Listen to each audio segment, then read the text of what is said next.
From pollinating plants to making honey, bees do so much for our planet. Here are our top facts about bees. Fact number 1. Bees can live in a huge array of habitats, from marshes, sand dunes and soft cliffs to heathlands, wetlands and chalk grasslands. Fact 2. The bee's buzz is a sound made by their wings, which beat 11,400 times per minute. Fact number 3. Bees actually have 4 wings, 2 wings either side of their body, which hook together to form a pair when flying and then unhook when they're still. Fact number 4. If the queen bee dies, the worker bees can create a new queen bee by selecting a young larva and feeding it special food called royal jelly, which allows it to become a fertile queen. Fact number 5. Almost 90% of wild plants and 75% of leading global crops depend on animal pollination. This means that 1 out of every 3 mouthfuls of our food depends on pollinators like bees. Fact number 6. The average bee only makes 1/12 of a teaspoon of honey in its lifetime. Fact number 7. Honeybees have a dance move called the waggle dance. It's their clever way of communicating with each other so they know where to find the best source of food. Fact number 8. A honeybee can fly up to 6 miles and as fast as 15 miles per hour. Fact number 9. They use the scent in their feet to find their family. Bumblebees have the ability to use their footprints to distinguish between their own scent, the scent of relatives, and the scent of strangers. This helps them improve the success of finding food and lets them avoid flowers that have already been visited. Fact number 10. Bees need our help, and we can all do our bit, whether it's planting a range of flowers so bees can access the nectar from March to October, or talking to our friends and family about creating bee-friendly spaces. We hope you enjoyed learning about bees, and let us know in the comments which animal you'd like to hear about next. So don't forget, like and subscribe so that you never miss a video. Well, good morning, church. I feel like we were at National Geographic, a little bit about bees. I feel like we missed something this morning, though. Will you stand up and just greet someone? But here's the question. Do you remember where you were first stung by a bee? Where was your first bee sting at? Just quickly stand up, greet someone, tell them about your first bee sting.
All right.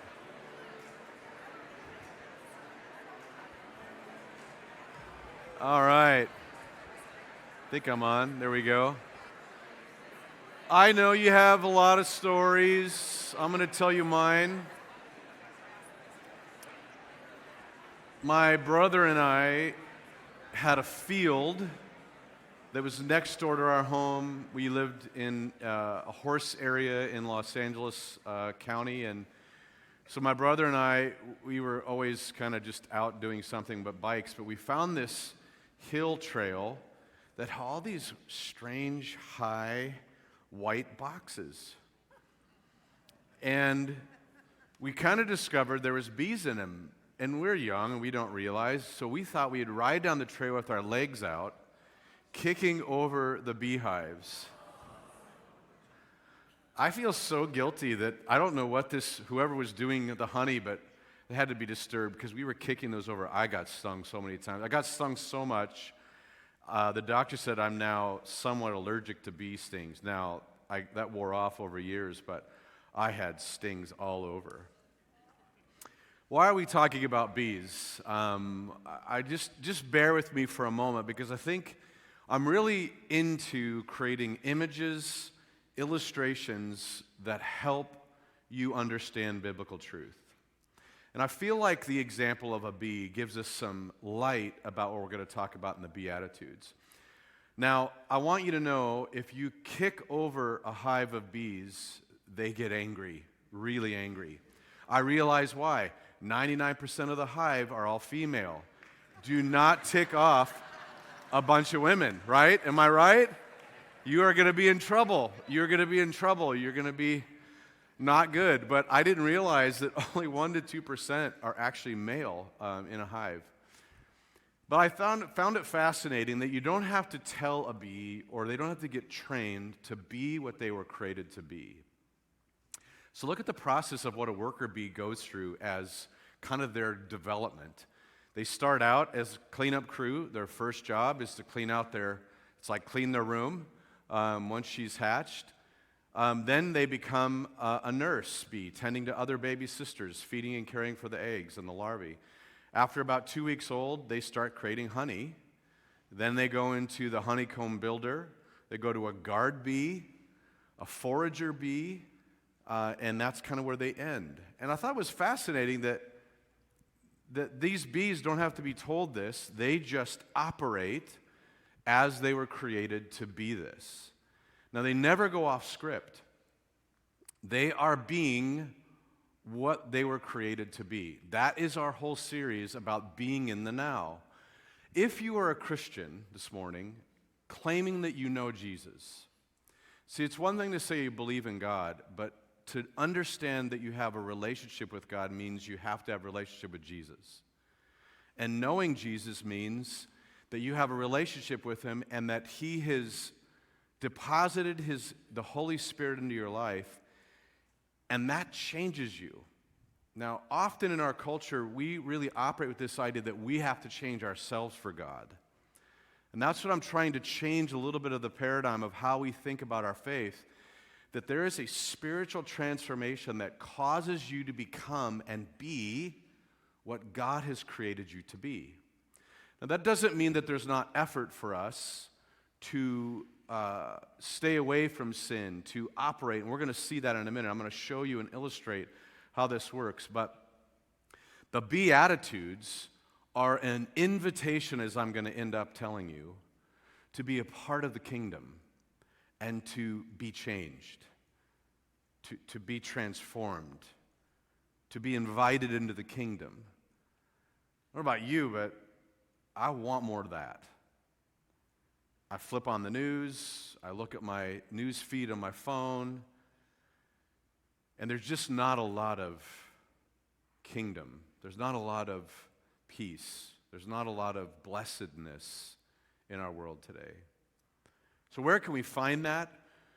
Where can we live out what God's calling us to? How do we begin to look at this idea of being transformed and changed? Well, it's in the Beatitudes. Now, the Beatitudes are really Jesus' first message. Jesus is about 30 years old, which is quite interesting. It's the time of really when rabbis would begin to officially become rabbis, is at about 30 years old, meaning the training would have been long enough. And so Jesus hits this moment where he now, traditionally called the Sermon on the Mount, but he is going to begin to teach his disciples. He's collected some disciples. You heard that from Hayden. And now he's going to call these people to a new kingdom. Now, I want to chat about this for a moment because Henry Nouwen says it this way: becoming a child is living the Beatitudes, and so finding the narrow gate into the kingdom. Often people, as we do in our Christian way, we read the Bible and we see it as a rule book. And I better do more of these things and stop doing these things. And that's well and good, and I think there's part of that we need to discipline ourselves to that. But what the Beatitudes are calling us into is a relationship, much different than a rule list, as you may have grown up in your church experience, like, I need to do these things. And then we walk in and out of church settings or teachings and feel guilt. Now, I don't think guilt's bad, because I think at times guilt actually serves us to say, stop doing that or start doing that. We need guilt in some level. but not to be our identity. And I think some Christians today live in such a heavy sense of you're not enough. And I just want you to say you're not. That may sound really horrible. I'm not either. That's the beautiful part of the Beatitudes. You're going to see that in a minute. Until we find ourselves emptied out like children, Jesus will say this, you cannot enter into the kingdom. You don't come to Christ saying, I need a little bit of Jesus in this part of my life, but I don't need the rest of God to deal with my work life or my financial life or my relational life. You don't play God that way. And so there are a lot of people that will say they believe in God, but they don't have a relationship. Now, this is important because sometimes we read the New Testament. Obviously, there's Old Testament and New Testament, and we say, well, Jesus is kind of starting afresh. It's God realizes all this Old Testament stuff was a mistake, and he's moving on. Not true.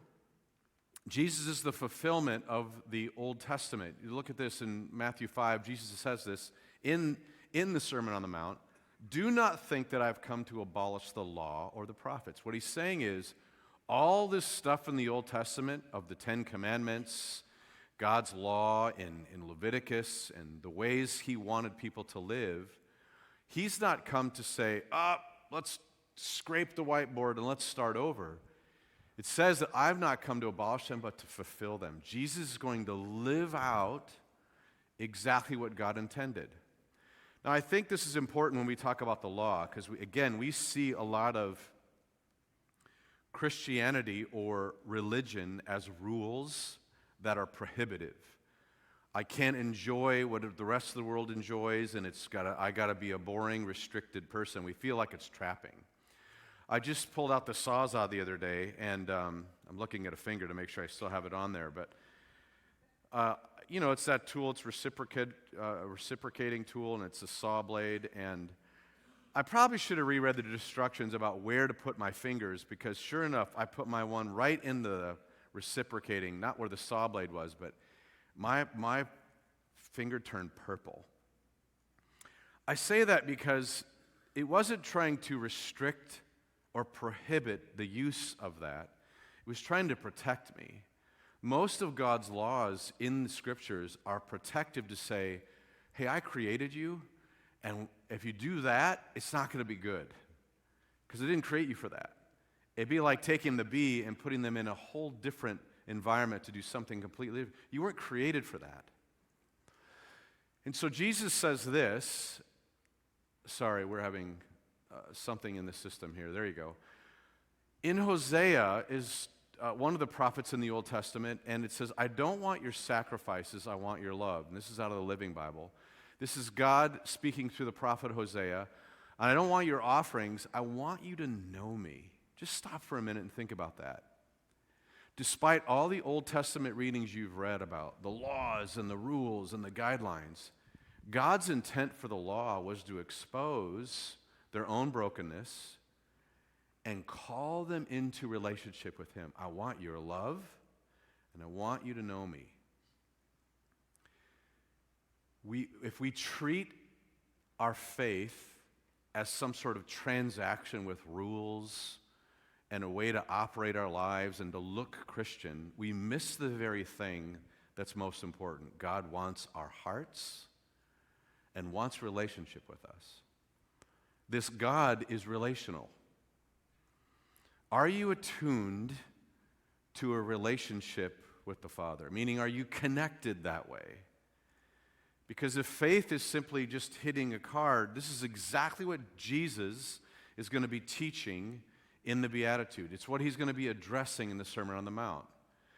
Now, Matthew 7, towards the end of this whole Sermon on the Mount, here's how he completes it, or he completed it, and here's what the people say. When Jesus had finished saying these things, this is the end of the whole Sermon on the Mount, the crowds were amazed at his teaching, because he had taught as as someone who had authority, not as their teachers of the law. In other words, these teachers of the law were teaching it a way, and we're just missing the point. What's the point? Jesus, the God of the universe, is calling you and inviting you and I into a relationship. This is why I think I feel called to do what I do, is to call people out of a religious transaction into a relational, transformational experience. And so it sounds so odd when someone says, I have a relationship with Jesus, with someone who has just grown up maybe in Green Bay and punched a religious card. Because we're being called into is to learn how to love him and learning how to receive the love he's given to us. There's another key word in the Beatitudes, and you heard Chad read it, is this word blessed. Blessed are those who, it's going to start, and there's going to be blesseds throughout this Beatitudes that we're going to hit every week. And I think it's important for us just to stop and for you to kind of sit in this. Now, next week, we're going to get you some magnets that are going to have the Beatitudes. Because what I want to ask you to do is every day, just read the Beatitudes. I don't have an agenda for you to study them necessarily. I want you to begin to hear the words of Jesus. They're the very first ones he started out with. They had to be important because he starts out with these as his very first kind of inaugural message. Blessed is the first words, is the first word. What does it mean? It means, I'm going to mix the Hebrew and the Greek because they would have known the Hebrew definition, and then they would have mixed a little bit of the Greek language of the time. Blessed means favored. You could say they are blessed, they are favored, that's a term not necessarily of endearment, but they must be blessed. We say it all the time, well, God must have blessed you. You know, I got a promotion. God's blessing on your life. And so it's a way we talk about being blessed. It's a state of happiness, but it's not a state of happiness like pom-poms and cheerleaders and trying to rally up the crowd for the football team or the basketball team, right? It's not this exterior, outward sense of being happy. It's an inward sense. The Greek word for it is makarios, and it means an inward state of contentment, meaning the world could be at chaos around me, but I have an inward peace and contentment. And largely because I have favor from God. The other word is envied. If someone was blessed, it was an envied state. It was, they have a blessing on their life. You hear all throughout the Old Testament, to receive the blessing from a father that's passing, to say, can I receive the blessing? And there's this blessing. We even say prayer like, someone give the blessing.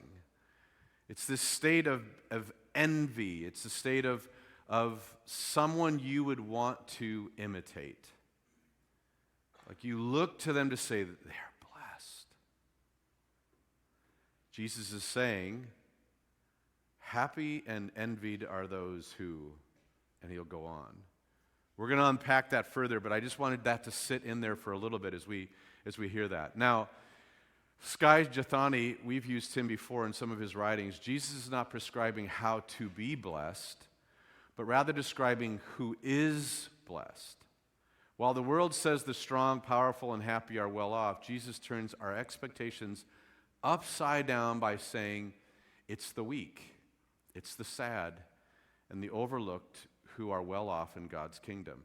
Now, we're going to unpack those every week. Now, today, we're not going to get to the first one. I'm still giving you a survey all around it. Some of you are in my Zao Bible study.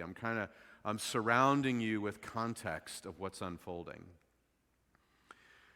So we start out in Matthew 5, largely the beginning of Matthew. Matthew's a Jew. He's a Jewish tax collector. He writes this account.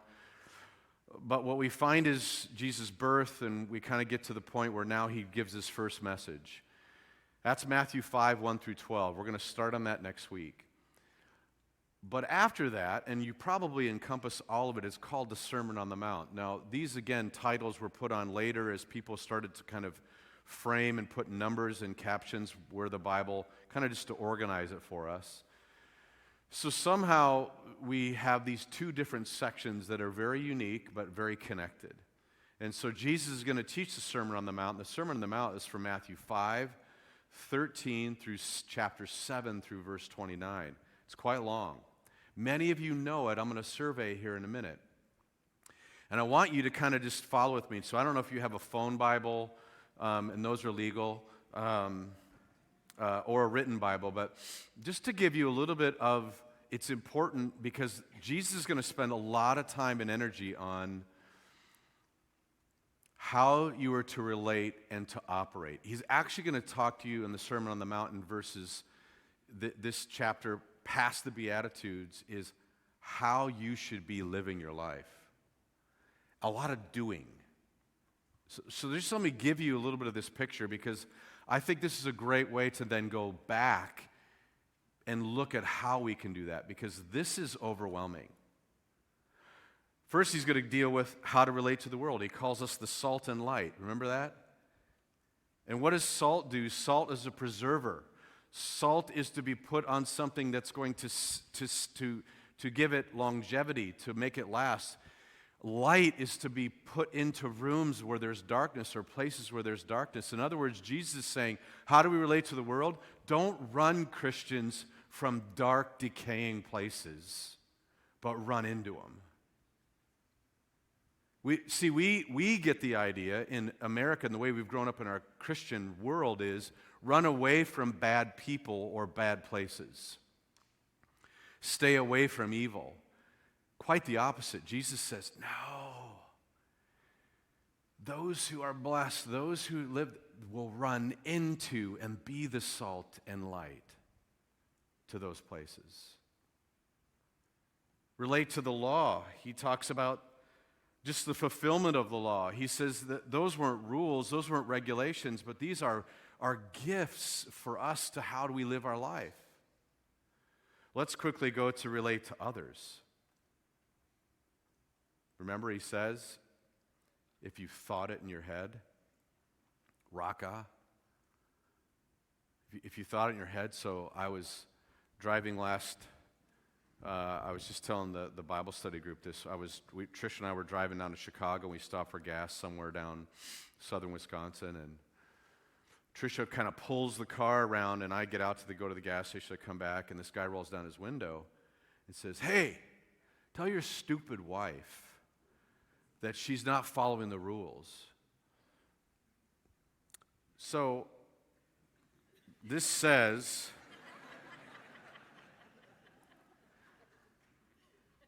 now I was checking in with myself, like heartbeat going up. I was thinking all the Marine Corps tactics of way I could break someone's neck because I was taught those ways. Who's watching? Jesus says, if you thought it. See, because the culture of that time was saying, look at me, I haven't murdered anybody. Look at me, I haven't done this, I haven't done that, and it's all outer shells. That's why Jesus will talk about you look like whitewashed tombs. It's like walking through a graveyard. They look really beautiful, but if you dug underneath enough, you'd find rotten bones. The hearts were wrong. Yeah, how do we deal with others? Man, if you thought it in your mind. He goes on about relating in the response to sexuality. You know, well, at least I haven't had the affair. At least I haven't done this immorality sexually. Yeah, but if you thought it. I don't think Jesus' point here is to call everybody out to make them feel horrible, but he's changing the rules. It's as if everybody thought the best thing was to perform and look spiritual, but he's saying the spirituality starts from the inside, not the outside. Response to your speech about making oaths and promises. Let your yes be yes. Don't swear. I mean, you think about, every one of us would probably say we've slipped up in our promises and our no's and our yeses and how our speech, every word counts. I'm not trying to make you feel guilty this morning. I'm just saying, isn't this overwhelming? You start to go, why did I show up this morning?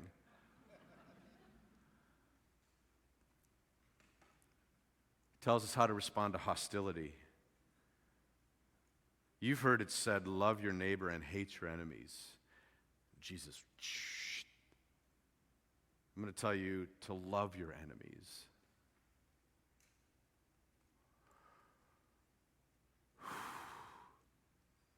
Love your enemies despite their voting, despite what they believe about COVID or masks, despite what denomination or church.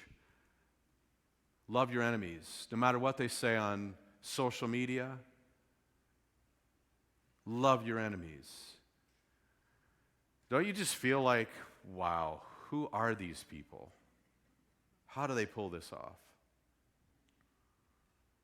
You can imagine Jesus teaching this has got to be throwing people. I'm giving you context because I imagine the thousands of people that were sitting there hearing this, their jaws are probably hitting the floor or shaking their heads. No way. Relating to the poor. Don't just say you're going to give to the poor and then don't try to make those public to everybody else. It's funny. We like to make known to everybody the good we're doing to the world, right? Saying, hey, make this a private gift. Our response and how we relate to prayer. You know, your inner prayer life, your personal prayer life is going to be one of the biggest markers and reflection of what your spiritual life is really like. What is it? Again, I'm not telling you this morning to make you feel guilty. I'm not trying to shame you. I'm just helping you unpack here for this small time we have today is to say, Jesus is giving some pretty powerful statements about how we should be living our lives. What's our private prayer life like? It's easy for us to point a finger at everything's wrong in the world, but what are your knees like? And what's that time in your journey, in your mornings, or in your evenings, or during your day like as you speak to the Father? Again, it's speaking to a relationship. How about relating towards money? God knew very well that we would be struggling with money. We would be wanting to store up so much because we'd be so worried about not having enough. We'd be buying into the principle of scarcity. There's not enough. And not leaning into a Father that is abundant, that will provide. He talks about relating towards circumstances. Don't worry. How many of us have gotten anxious over the last couple years from life? This doesn't mean we're not going to feel anxious or fear or some of these things, but it's being able to regulate a little bit and begin to anchor into truth and to say, okay, take a deep breath. He'll take care of us. It's not being irresponsible and just sitting on a couch waiting for God to show up. It's doing what we can do, but it's not living a life of worry. How about relating to those who are wrong? Anybody know somebody who's been doing wrong? Come on, you know. There's people, you're pointing fingers, you're saying, yes, they're screwing up, they shouldn't be doing this. Come on, we talk about it at family events. You probably talked about it this week or thought about it. And Jesus says, hey, before you do that, because he doesn't say don't do it, he just says what? Take the log out of your eye. I don't know about you this morning, but when you start to read that list of how we should be operating on a daily basis as Christ followers, don't you ask the question, how do you get there?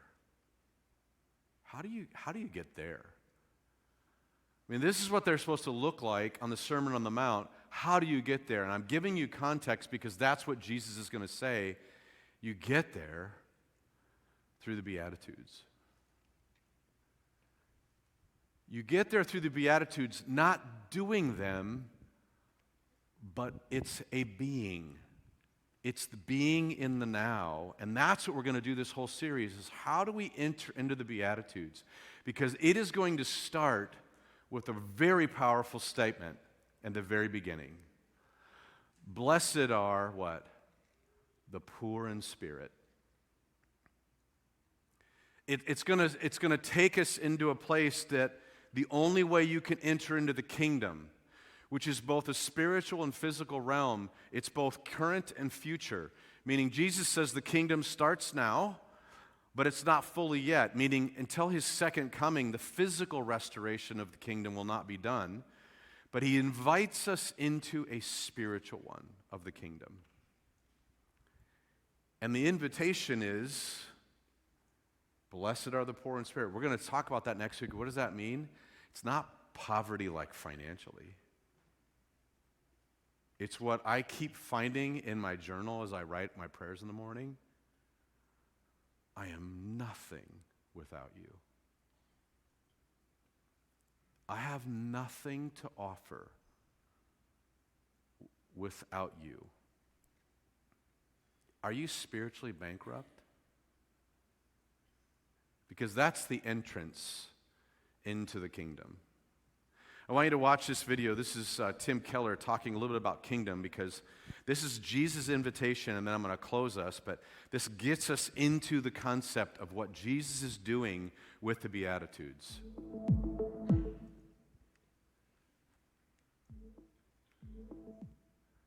Am I going to do it, or are you going to do it? There you go.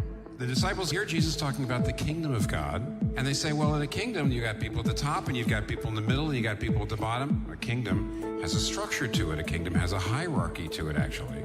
They came to Jesus and asked, who will have the highest honor and recognition in this kingdom you're bringing?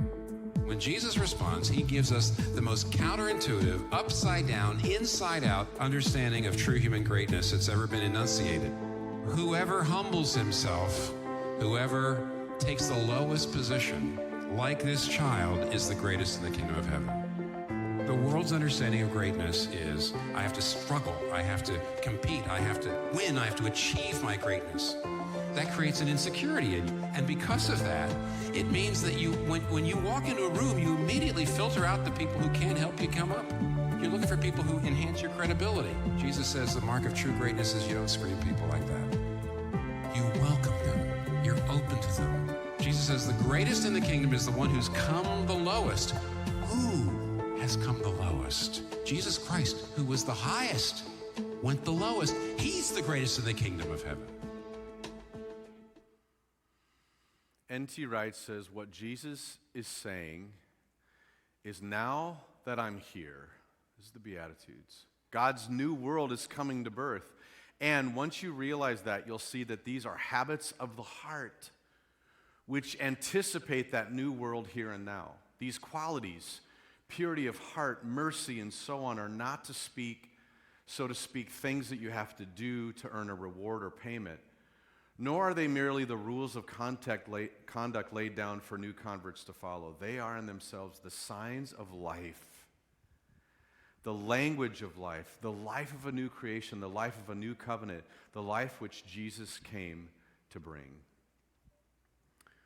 What I love about the Beatitudes, it's an invitation. It's not something I have to read to do. Don't you love getting invitations? Whether or not you can say yes in RSVP, there's something really special that you've been invited. What I love about what I get to do, what for over 40 years that I've gotten to do in ministry, is to tell people you're invited to the kingdom. You don't have to perform for it.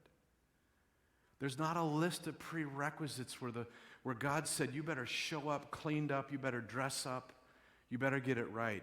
He's saying, I'm inviting you. The prerequisite, are you bankrupt? Can you empty yourself of what you think you have to offer, because it's nothing, to say, I'm offering everything. God's saying, you're invited and I'm providing everything. This morning we get a chance, before we start this series, really this is introductory, but I want you to hear it as you begin to read this week. Blessed are the poor in spirit, for theirs is the kingdom of heaven. Who does that? Jesus does it. He had to empty himself to become man, to live on this earth. He had to empty himself on the cross. It says, blessed are those who mourn, for they will be comforted. Jesus mourned the brokenness of our sin. Blessed are the meek. Jesus wasn't weak, but he was meek. Go through the list of the Beatitudes, you're going to find Jesus is the one that models this for us. And he says, I've done these for you, so now you can be these. I'm inviting you. We're going to go to communion, and we have cups, and you tear those off with the wafer, and during the music, just to get up and do that. But can I call you to, and maybe challenge you that you may know about God or believe in God, but have you been spiritually bankrupt and entered into a relationship with Jesus? Because that's receiving what he offers in the invitation to the kingdom. That you need his death and resurrection. Because you can't be good enough. I ask people to come to church here all the time, and they go, oh yeah, you don't want me at church. I'm not cleaned up enough. And I'm like, you're perfect. Because Jesus wants us bankrupt. Because that's why he dies on a cross. Friends, I'm going to challenge you as you go to communion this morning, you may need to ask Christ forgiveness for maybe not showing up bankrupt. But maybe some of you need to ask him in for the first time in your life. There's crosses around the room. You can grab your communion. I would just challenge you to use the room as a space, a sacred space to have your private reflection moment. Have you received the invitation that Jesus is offering to enter the kingdom? A relationship with the Father. He wants the love you have for him because he wants to give you his love back. Scripture says we just take the body and it's the bread because it was broken for us. It's Jesus. It's a reminder that his invitation is to say, I've done this for you. And the cup represents the blood. I have taken on the sin of the world and washed it clean. What a great invitation to receive and to RSVP this morning. Father in heaven, as we go to communion, may you work in our hearts. Oh Lord, I know I am bankrupt spiritually. Without you, I'm nothing. Without you, our church, the body of believers, is nothing. Without Jesus Christ, we basically are just religious people trying to be moral, but God, with Jesus, there can be a being in us that changes our attitude, that causes us to live in ways that's radical in this world. May you change us this morning. In Jesus' name.